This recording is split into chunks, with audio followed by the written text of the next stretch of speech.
Bonjour à toutes, bonjour à tous, bienvenue sur My 3x3 Experience, la première chaîne YouTube qui ne parle que du basket 3-3. Alors aujourd'hui, toujours avec Paco de Mazo. Bonjour Paco. Salut Rémi, bonjour tout le monde. Donc troisième partie de l'interview. Il y a 2 semaines, donc Paco avait présenté son parcours dans le 5-5, puis la semaine dernière son parcours dans le 3-3. Et là, on va voir on va dire son parcours, son aventure avec Team Drags. Drags, donc, qui est un club de Poitiers, une association de Poitiers. Donc, eh ben, déjà, deux choses. Quel est le statut de cette équipe? Est-ce que c'est une association, un club, etc., ou rattaché à quelqu'un? Pourquoi Drags? Et si tu veux bien me confirmer que c'est bien Poitiers. Alors, yes, du coup, c'est une association qu'on a créée il y a bientôt 3 ans maintenant. Bientôt 3 ans, on est bien rattaché à la ville de Poitiers, implanté dans la ville de Poitiers. Ok, Et pourquoi les drags? Bon, bah, les drags, ça vient de dragon. C'est un mot qu'on aimait beaucoup dire à l'époque avec les gars, avec les joueurs de l'équipe. Voilà, on disait beaucoup dragon et on cherchait un peu un nom d'équipe. Qui pouvait bien sonner. Et du coup, voilà, c'est un peu né de ça, Drags. Voilà, on cherchait un truc assez court, qui sonnait bien et avec lequel on pouvait aussi faire un logo. Donc là, voilà, le dragon, ça marchait bien. Donc on est ok. parti là-dessus. Et voilà, le fait que le dragon, ça crache des flammes. On veut mettre du feu, on veut mettre du feu un peu partout. Bon, voilà, on est parti un peu sur ce délire-là. Donc, dans les valeurs du club, de l'équipe ou le projet sportif, vous avez fait un lien entre votre nom, votre logo et votre façon de jouer? Ouais, clairement. En fait, l'essence du projet, à la base, du coup, pour parler de nous et de l'asso Team Drags, l'essence du projet, c'est des gars qui sont vraiment amis, quoi, comme des frères dans la vie de tous les jours. Ce qui nous rattache tous, c'est qu'on était ensemble au centre de formation du PB86 à Poitiers. On D'accord. est tous à un moment de notre cursus basket, on est tous passés par le PB86. Et donc, c'est là-bas qu'on s'est rencontrés, qu'on a tissé des liens, qu'on a créé une amitié. Et voilà, comme je disais, qu'on est comme des frères maintenant. Et donc, l'essence du projet, c'est ça. C'est vraiment une bande d'amis qui a envie de partager la même passion, celle du basket, de se retrouver sur le terrain, de continuer de pouvoir jouer ensemble.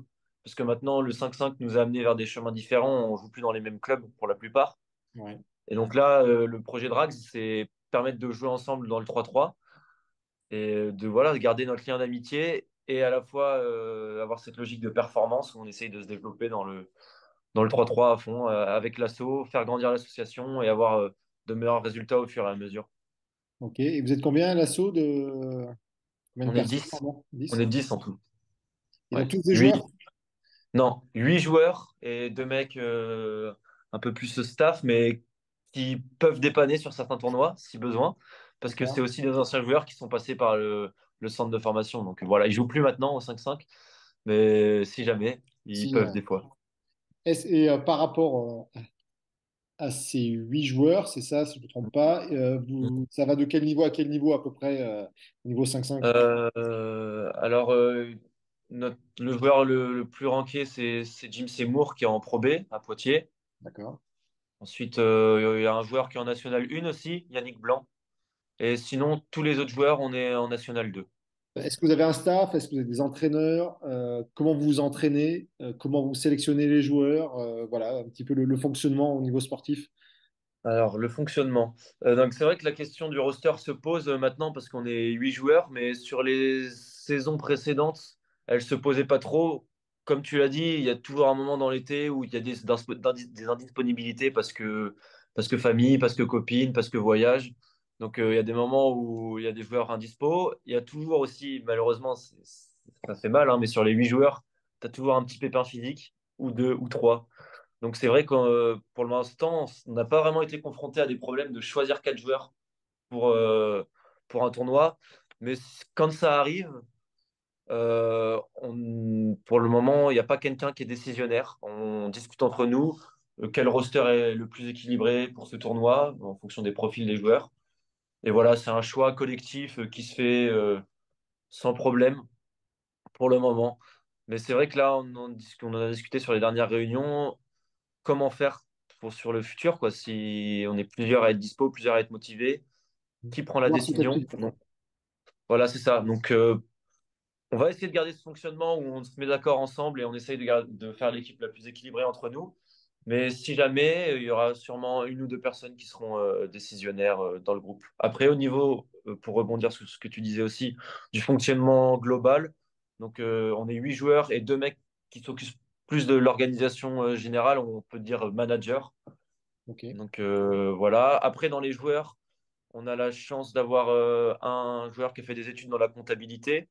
Donc lui, il va pouvoir un petit peu gérer nos comptes, faire des projections monétaires pour les saisons à venir, etc. Donc ça, c'est cool. On a un mec qui a fait des études dans la com. Donc ça, c'est génial pour gérer un peu nos réseaux sociaux, Facebook, Insta, YouTube. Donc ça, c'est cool. Ouais.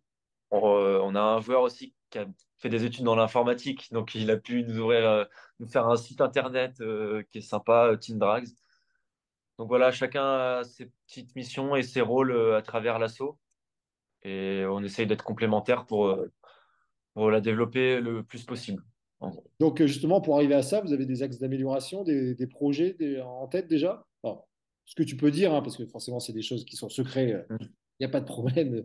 Mais voilà, sur ce que tu peux dire, quels sont pour vous les axes d'amélioration, les futurs projets que vous avez pour développer encore l'assaut? Alors ouais, du coup, nous, on est vraiment dans une logique de développement de l'asso et du projet. C'est vrai que c'est comment dire, c'est addictif. Le projet il est là, on a envie de le voir passer là, puis là, puis là, puis là. On voit que d'année en année on passe des steps. Donc là, on a été performant sur le circuit français. La prochaine étape, c'est de continuer de performer sur le circuit français, mais aussi voilà, d'élargir nos horizons, d'aller faire de plus en plus de tournois à l'étranger, participer à des Light Quest, Tour Quest, des Challengers, un Master. On a envie vraiment de s'installer de plus en plus sur les étapes mondiales en fait du 3-3, d'être voilà, de plus en plus présent. Et donc ça passe par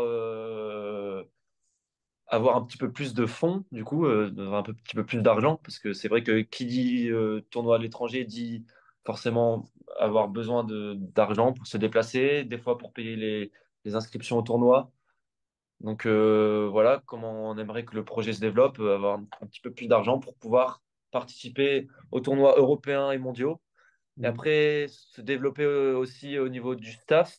Là, cette année, on avait la chance, on a bossé avec un préparateur mental. C'était génial, ça nous a apporté quelque chose. Pourquoi pas pour la suite travailler avec un préparateur physique, avec un coach.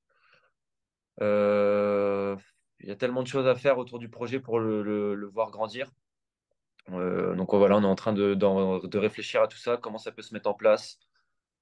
On parlait tout à l'heure avec Rémi d'analyse vidéo. On l'a intégré cette année à notre projet. On a quelqu'un qui nous a aidé sur certains tournois pour faire un petit peu d'analyse vidéo. Quand cette personne n'était pas disponible, nous, on se le faisait nous-mêmes parce que grâce à nos expériences club, on est capable aussi de se faire des retours. Est-ce que tu voulais rajouter quelque chose par rapport à Team Drags avant que je clôture la vidéo? Pas particulièrement, on a bien parlé du projet. Tout simplement, si je peux rajouter quelque chose, c'est que s'il y a quelqu'un qui voit cette vidéo et qui a envie qui est intéressé tout simplement par le 3-3, faire partir d'un projet, enfin voilà, tout le monde est le bienvenu dans le projet. Je pense que tout est bon à prendre, hein, voilà. Ça peut être axé sur plusieurs domaines, mais si quelqu'un veut intégrer le projet, hein, voilà, n'hésitez pas à nous contacter. De toute façon, je mettrai dans les commentaires en dessous le site internet, le lien du site internet et de la page Instagram. Donc, comme ça, vous aurez les moyens de contacter Team Drag si vous êtes intéressé. Paco, merci d'avoir passé ces trois parties de vidéo d'interview avec moi. Merci à vous de nous avoir suivis. N'oubliez pas de commenter, de liker, de partager cette vidéo. Et puis, je vous dis à une prochaine fois avec une nouvelle personne du 3-3. Merci Paco, et puis à bientôt. Merci Rémi. Ciao tout le monde. Bye. Bye.